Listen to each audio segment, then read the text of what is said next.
सबका साथ सबका विकास, सबको जोड़ करके चलने से कैसे परिणाम आते हैं, हमने करके दिखाया। हाल ही में कोंडलीसा राइस एल.के. आडवाणी जी से मिली थी। आप यूएस का वीजा मांगते नहीं, उनकी तरफ से क्लेरिफिकेशन आ जाता है कि हमने नरेंद्र मोदी को वीजा नहीं देंगे या देंगे तो देखेंगे, हमारे यहाँ फिर से प्रोसेस होगा। क्या वाकई में आप यूएस जाने का सोच रहे हैं? और आपको आडवाणी जी का ये जो इंटरवेंशन था कोंडलीसा राइस के साथ की एक चुने हुए जनप्रतिनिधि को, जो आप अपने आप को बड़ी डेमोक्रेसी कहती है अमेरिका, वीजा नहीं दे रहे, ये गलत है? देखिए, आडवाणी जी ने जो मुद्दा उठाया था वो वीजा देना या न देना वो नहीं था। आडवाणी जी का मुद्दा ये है कि भाई वीजा कोई आदमी मांगता नहीं है, फिर भी आप बयानबाजी बन करके अपने यहाँ लोकल पॉलिटिक्स में उपयोग क्यों कर रहे हो।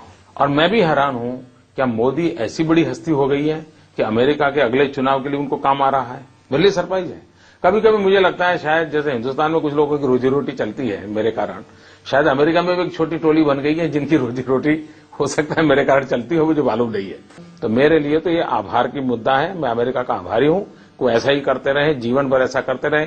लेकिन मैंने 2005 में कहा था कि अमेरिका ने मेरे साथ क्या किया उससे साथ मुझे कोई लेना देना नहीं, लेकिन मैं ऐसा हिंदुस्तान देखना चाहता हूं कि पूरी अमेरिका मेरे हिंदुस्तान के वीजा लेने के लिए कतार लगा कर खड़ी रह जाए, ऐसा हिंदुस्तान में देखना चाहता हूं। चलिए आगे उसके बारे में बात करेंगे। क्या वाकई ऐसा हिंदुस्तान आज के राजनीतिक माहौल में संभव है? और ये तभी संभव हो सकता है नरेंद्र भाई जब आप प्राइम मिनिस्टर बने, एक स्टेट के नेता के रूप में अगर आप ये करना चाहें तो गुजरात के लिए तो लाइन वैसे ही लगी रहती है।